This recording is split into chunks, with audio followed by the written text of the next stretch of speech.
하루 일책, 하루에 한 권의 책을 읽어드리고 있습니다. 안녕하십니까, 김효석입니다.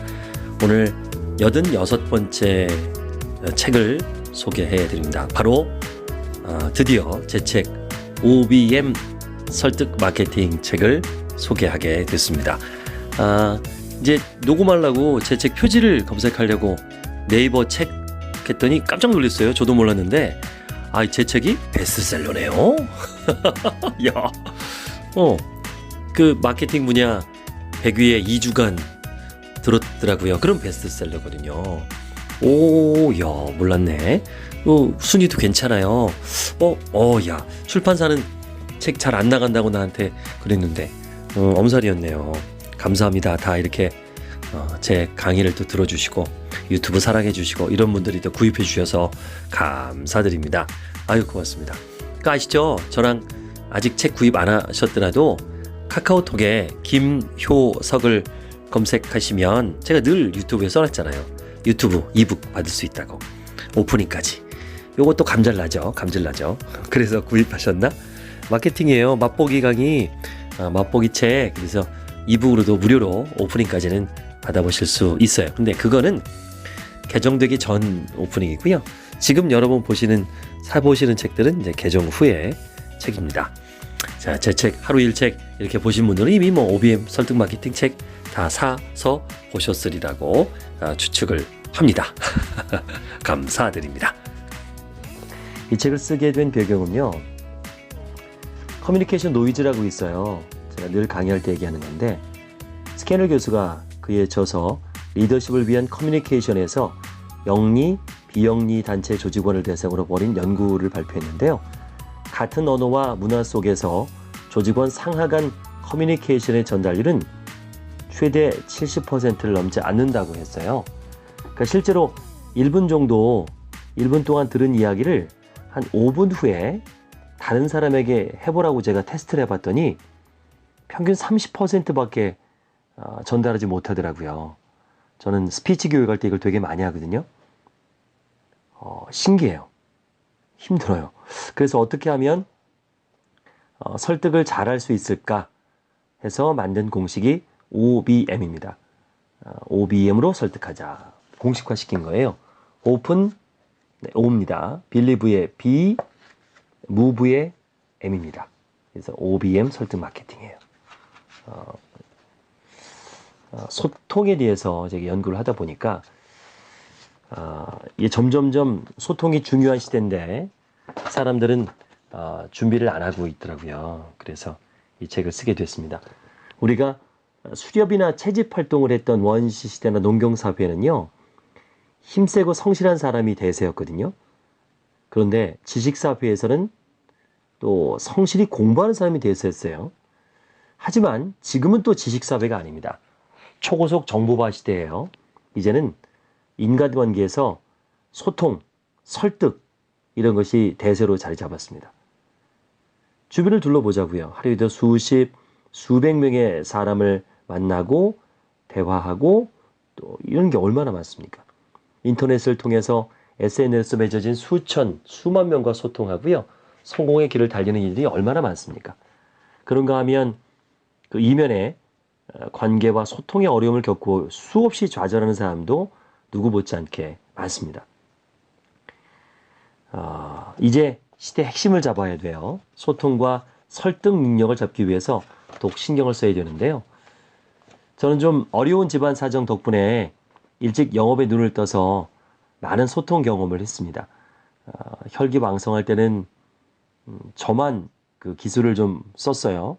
남한테 안 알려주고 돈을 많이 벌고 출세하려고. 근데 이제 내일 모레 50이 되다 보니까 반환점을 돌았죠. 이제 혼자 가는 것보다는 함께 가는 게 더 중요하겠다라는 생각을 했습니다. 그래서 이제는 소통과 설득 능력이 힘이고 권력인 시대를 위해서 그동안 제가 현장에서 써봤던 거, 공부했던 기술을 이제 공개합니다. 많은 이들이 시대의 대세인 소통과 설득 능력을 잡기 위해서 함께 했고요. 또 함께 하려고 노력했는데 저와 함께 하셨으면 좋겠어요.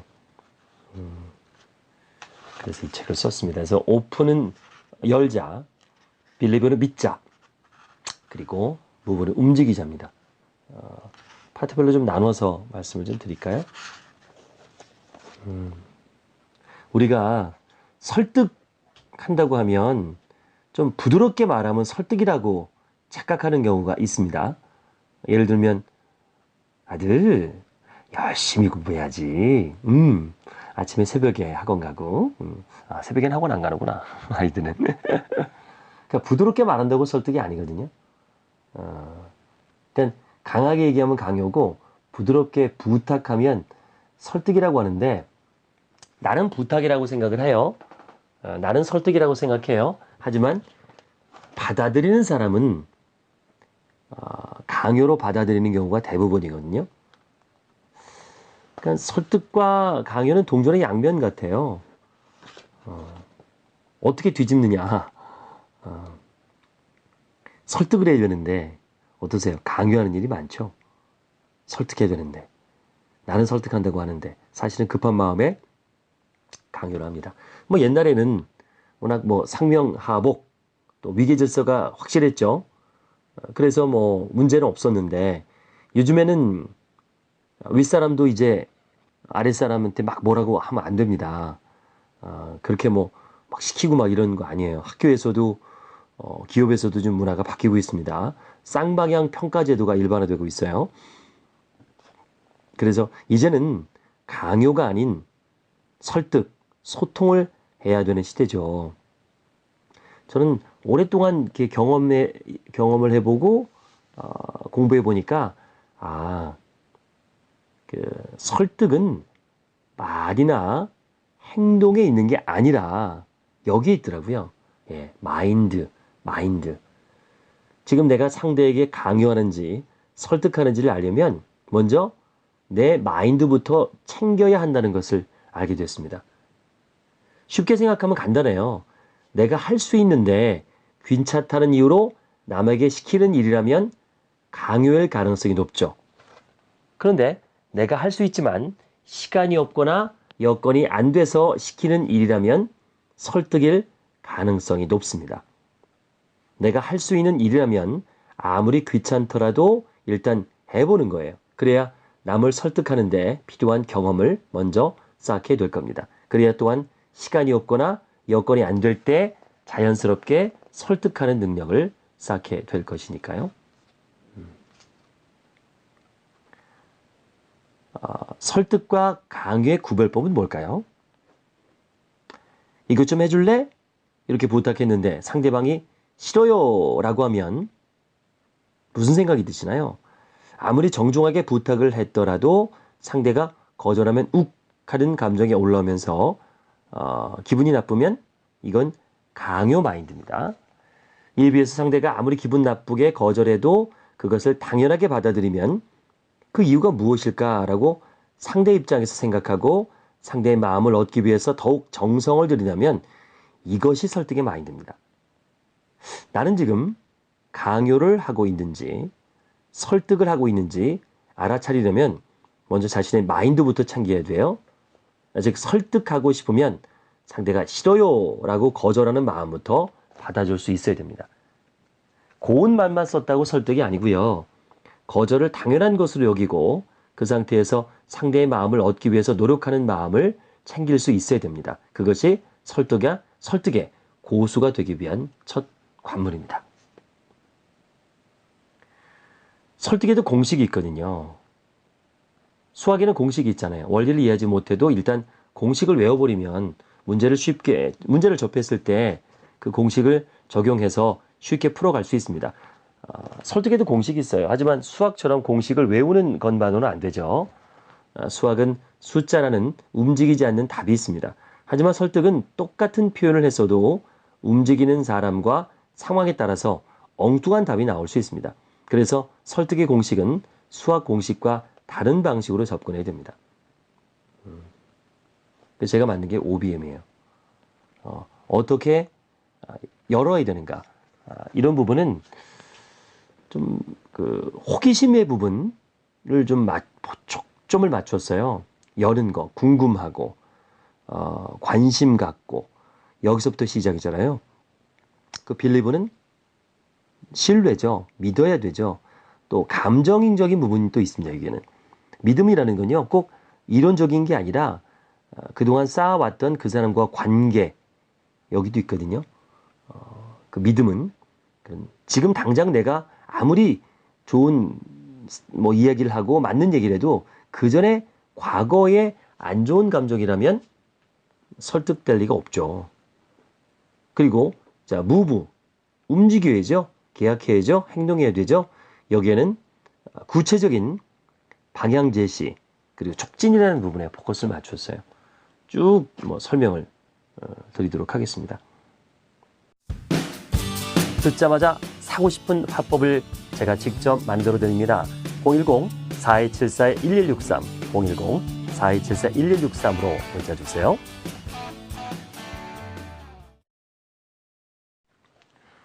OBM 설득 마케팅 함께하고 있습니다. 파트 1 오픈 마음을 열어라 라는 부분부터 출발할까요? 우리가 처음 만나면 안녕하십니까? 라고 시작하죠. 안녕하세요. 예, 처음 뵙겠습니다. 인사하죠. 이게 오픈입니다. 여는 거죠.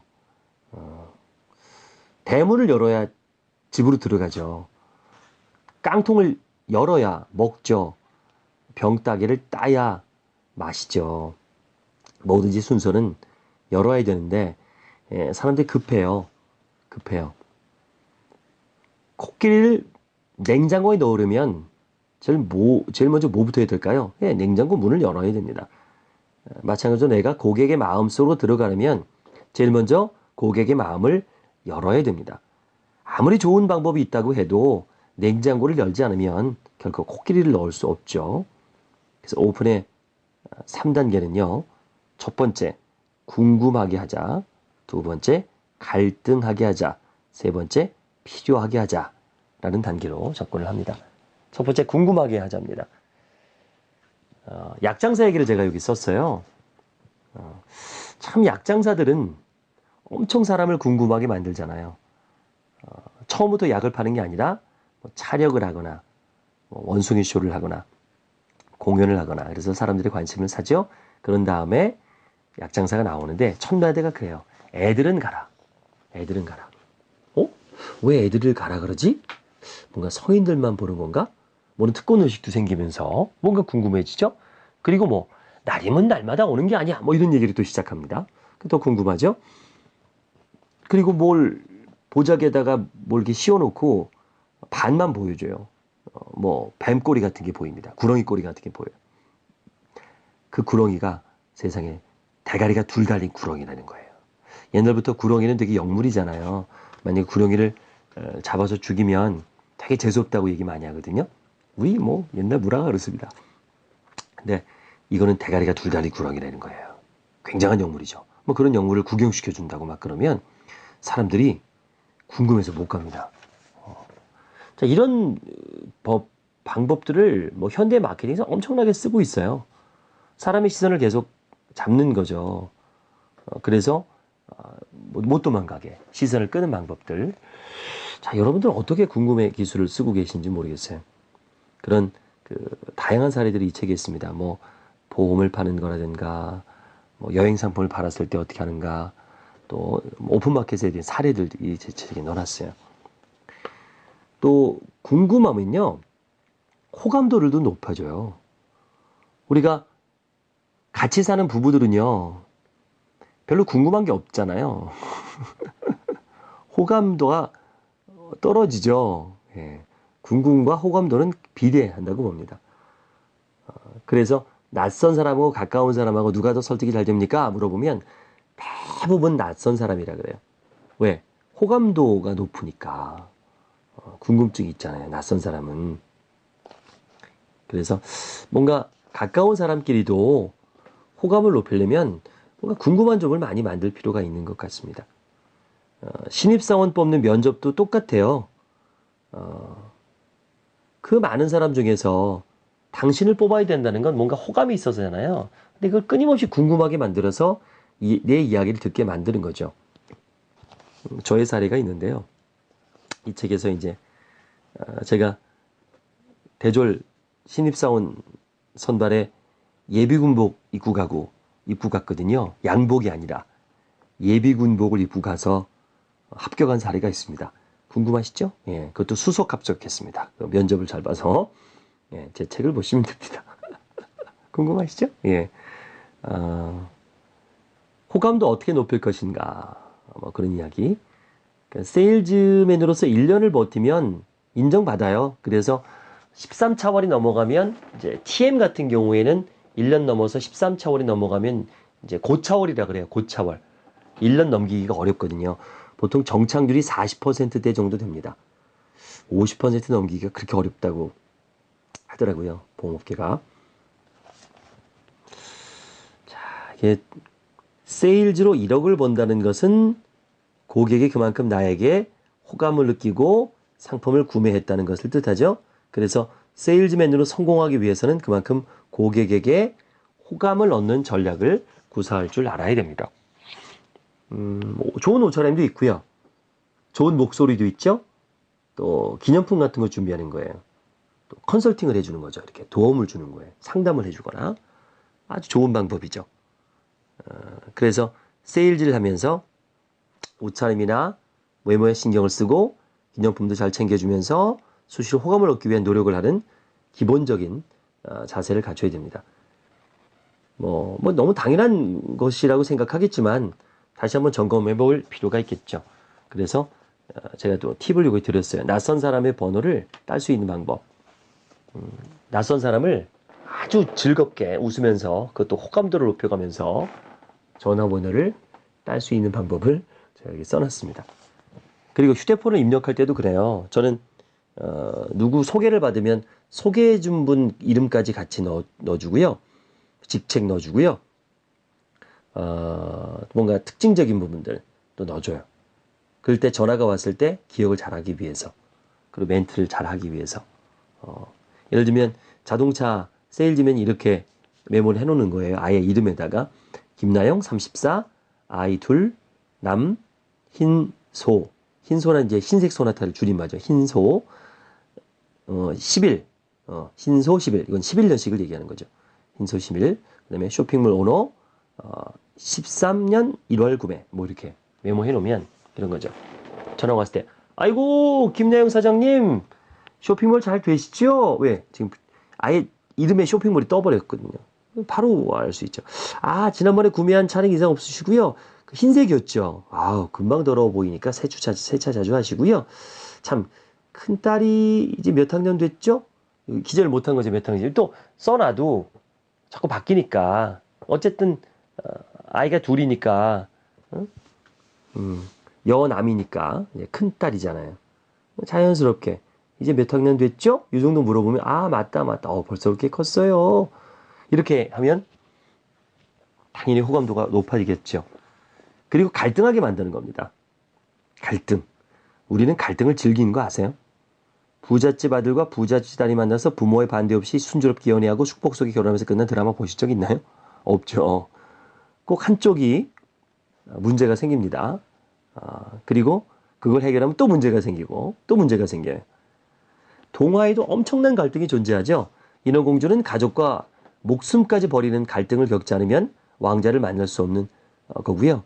백설공주와 왕비 갈등. 이건 대단한 거예요. 왜냐면 그래도 계모래도 부모잖아요. 새엄마래도 또 엄마가 막 딸을 막 죽이려고 그러고. 이거 엄청난 갈등이죠. 로미오의 줄리엣도 막 갈등이죠. 엄청난 갈등이에요. 자, 갈등 구조가 없었다면 우리가 그 책과 그 소설을 지금까지 기억할까요? 기억 못합니다. 거울 효과라는 심리학 용어가 있어요. 1990년대 초 어느 날 이탈리아의 심리학자인 리촐라티 교수는요, 원숭이의 동작과 뇌의 활동에 관한 연구를 진행하다가 우연하게 흥미로운 사실을 하나 발견했습니다. 원숭이에게 땅콩을 먹여주고 뇌파를 검사한 다음에 다른 원숭이가 땅콩을 먹는 영상을 보여줘요. 그러면 원숭이의 뇌에는 자신이 땅콩을 먹는 것과 동일한 뇌파가 감지됩니다. 자신이 하지 않았지만 상대 행동을 보는 것만으로도 대리만족을 하는 거죠. 우리 인간도 마찬가지잖아요. 먹방. 그거 왜 이렇게 좋아해요? 밤새고 먹고 싶은데 여러 가지 건강상으로 못 먹는 분들 많잖아요. 뭐 다이어트다, 뭐 이런 것 때문에. 그 대신 먹어주니까 얼마나 좋아요. 그러니까 이게 대리만족, 이게 또 거울 효과 같은 겁니다. 거울 효과. 자, 이제 갈등의 유발 요소는 궁금증인데요. 계속 제가 궁금하게 만들죠. 그러면 이제 갈등이 생겨요. 그러면부터 니즈가 생깁니다. 그래서 이 질문으로 제가 또 갈등을 끌어내는 방법이 있거든요. 한정 질문과 자유 질문. 예, 아니요로 또는 뭐 딱 답이 정해져 있는 질문을 해서 계속 몰고 가는 거죠. 한쪽 구석으로. 그럼 결국에는 내가 원하는 답을 본인이 할 수밖에 없게 제가 만들어요. 예라고 했을 때 대안, 아니요라고 했을 때 대안을 다 만들어 놨으니까 그 다음 질문에 대한 대안도 마련해 놨거든. 그렇게 해서 갈등을 일으키게 되는 거죠. 또 하나 팁을 드리면 스토리텔링, 이야기를 잘 만들어야 되는데요. 저도 이제 스토리텔링으로 박사 논문을 받기도 했는데 어떻게 하면 이야기를 잘 풀어내서 스토리로 만들어서 기억시키느냐. 저도 실험을 해보니까 스토리로 기억하는 사람들이 훨씬 더 오래 기억이 남습니다. 자, OBM 설득 마케팅 오픈, 자, 궁금하게 하고요. 갈등하게 하고요. 그럼 필요성이 생깁니다. OBM 설득 마케팅 함께 하겠습니다. 오픈, 빌리브, 무브, 열어라, 믿어라, 움직여라 입니다. 이번에는 빌리브입니다. 자, 믿습니까? 예, 믿습니다. 오픈을 통해서 마음의 문을 열었으면요. 이제 상대에게 믿음을 주는, 확신을 주는 방법이 필요하겠죠. 자, 여기서도 오픈과 마찬가지로 3단계 과정을 거치는 게 좋습니다. 첫 번째, 신뢰를 얻어야 되고요. 두 번째, 특징을 강조하는 겁니다. 세 번째는 이제 이익을 제시하시면 됩니다. 많은 사람들이 상품을 구매할 때요, 제일 먼저 보는 게 브랜드예요. 브랜드로 제품에 대한 신뢰도를 보는 거죠. 사람과의 관계도 마찬가지입니다. 아무리 잘 해주는 사람이라도 신뢰감이 없으면 그 사람의 말에 귀를 기울여 줄 사람은 없습니다. 설사 말을 듣는다 해도 건성으로 듣거나 자신의 이익을 챙기는데 필요한 부분만 들을 뿐입니다. 브랜드의 대표적인 예가 회사 이름에 새겨진 명함이지요. 어느 회사의 어느 부서에서 어떤 일을 담당하고 있는지에 따라서 초면임에도 불구하고 그에 대한 신뢰도의 차이는 엄청나게 달라질 수 있습니다. 그래서 설득을 잘하려면 무엇보다 상대에게 신뢰를 얻는 전략을 잘 펼쳐야 되죠. 첫 번째 제안하는 방법은 SNS예요. 요즘에는 잘 모르는 사람들을 특히 이제 면접도 그렇고 SNS를 많이 들어가 봅니다. 저 같은 강사도 SNS가 되게 중요합니다. 소셜에서 나의 위치는 어떻고 어떤 사람과 대화를 나누고 있고 어떠한 글을 올리고 있는지 그게 쌓이고 쌓여서 나의 브랜드가 되거든요. 저는 블로그를 아주 열심히 해요. 매일 하루에 한 편씩 글을 올리려고 하고 있고 그렇게 또 실천하고 있고요. 많은 분들이 또 제 블로그에 와서 또 그 댓글도 달아주시고 또 당연히 뭐 카스 하고요. 카카오 스토리 하고 카스라고 하면 안 돼요. 왜냐면 카스 맥주라고 착각하는 분들 계시더라고. 하이트에서 싫어합니다. 저 하이트도 강의를 하기 때문에 카카오 스토리 그리고 페이스북 다 합니다. 블로그도 하고요. 이렇게 SNS 활동 열심히 하고 있습니다. 뭐 트위터도 당연히 하고요. 그리고 또 이야기를 할 때는 데이터를 제공해 줘야 돼요. 어디서 들은 얘기다 하는 게 아니라 정확하게 어느 신문에 나왔고 누구한테 들은 얘기인지까지 사실 발표해야 될 필요가 있습니다. 홈쇼핑에서는 신뢰할 만한 보도자료나 논문, 임상실험 결과, 특허 등 자료를 엄청나게 노출시켜요. 홈쇼핑이 백화점보다 경쟁력을 갖는 것은 바로 이거거든요. 똑같은 상품을 구매하려고 백화점에 갔다고 생각해 보세요.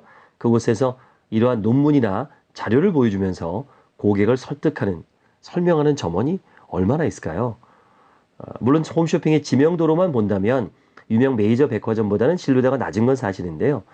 TV라는 매체가 중간에 가로막고 있으니까 사람과 사람이 만나서 교감하기 어렵기 때문에 제품에 대한 신뢰도를 높이기 위해서 각종 자료를 제시함으로써 고객에게 신뢰를 얻으려는 겁니다. 뭐 백화점을 포함해서 오프라인 매장은요, 실제 어떠한 상품이 있는지 눈으로 보고 직접 보고 손으로 만져보고 구매하고 써볼 수 있잖아요. 생풀 같은 경우에는. 하지만 홈쇼핑은 화면으로만 보고 구매를 결정해야 됩니다. 또 결제도 카드 번호를 불러줘야 하기 때문에 초기 고객은 불안해할 수밖에 없죠.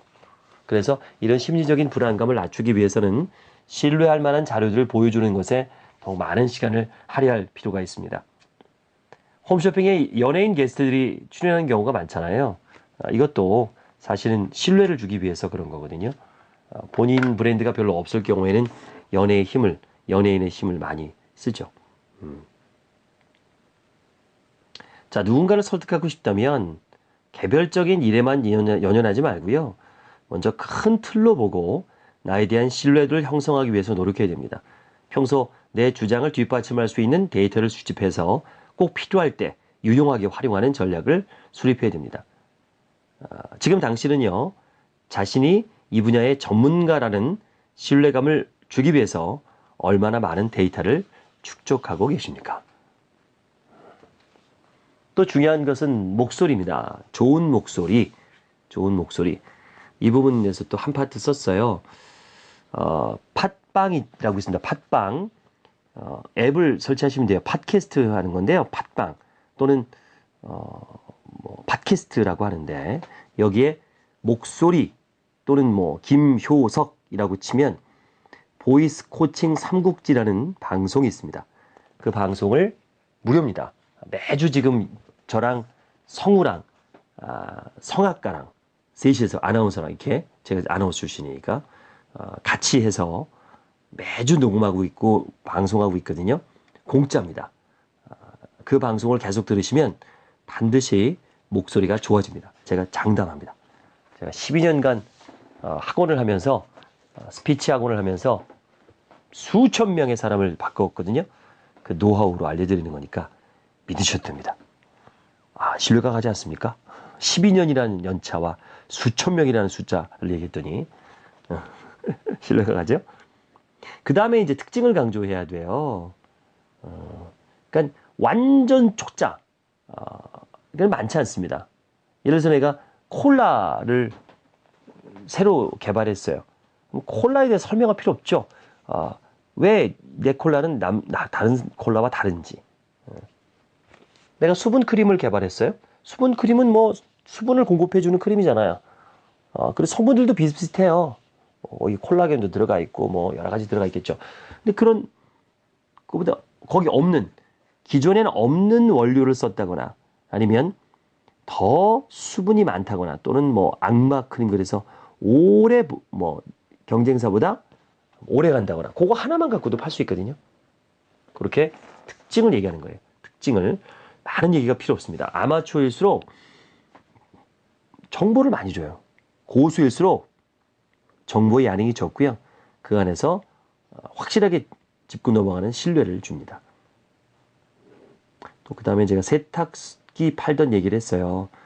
그러니까 단점이 장점이 되고 장점이 단점이 되는 사례입니다. 또 팔걸이와 목바지가 없는 학생용 의자를 팔았을 때 제가 또 시범을 보였고요.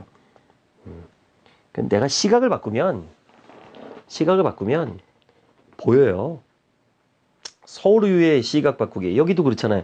제주 연어리를 유통기한으로 그동안 썼는데 언제까지 마실 수 있다고 했는데 이 사람은 제조 날짜를 썼잖아요. 생산일자를 썼잖아요. 우유는 신선해야 됩니다. 얼마나 오래 두고 마실 수 있냐는 중요하지 않습니다. 언제 생산된 우유인지 그래서 얼마나 신선한가를 따져봐야 합니다. 이런 광고 카피 기가 막히잖아요. 그 다음에 이제 우리 해야 될 일이 이익을 제시해 줘야 돼요. 이익을 어떻게 이익을 줄 것인가. 이 이익도 단계적 이익과 분할 이익이 있습니다. 또 있습니다. 실질적 이익이 있습니다. 그런 걸 이제 구분해 봐야 되겠죠. 그리고 또 하나 더 있습니다. 기대이익도 있습니다. 기대이익. 무슨 일이 이렇게 많아? 실질이익, 기대이익. 대표적인 게 그렇죠. 근데 어느 게 더 좋으세요? 저는 실질이익이 좋습니다. 자, OBM 설득 마케팅 공식, 거기에 대한 이익에 대한 정리는 제가 잘 해놨어요. 무조건 이익을 준다고 좋은 게 아니라 정리된 이익을 줘야 됩니다. 자, 여기까지 정리해 볼까요? 자, OBM 설득 마케팅 공식, 오픈, 벨리브, 무브, 빌리브까지 했습니다. 오픈은 세 가지였습니다. 뭐죠? 예, 궁금하게 하고요. 갈등을 일으키면 사람들은 필요하게 됩니다. 여기까지가 오픈입니다. 자, 빌리브입니다. 신뢰를 줘야겠죠. 믿음을 줘야 됩니다. 그 다음에 내가 갖고 있는 상품, 내가 소개하는 시스템, 나 또는 내 자신에 대한 특징만 얘기하십시오. 너무 많은 정보를 주지 마세요. 오히려 방해가 됩니다. 특징만 말씀하세요. 그리고 중요한 건 이익이죠. 얼마나 이익이 있는지, 얼마나 혜택을 줄 수 있는지라는 부분이 중요합니다. OBM 설득 마케팅 공식 빌리브까지 말씀드렸습니다.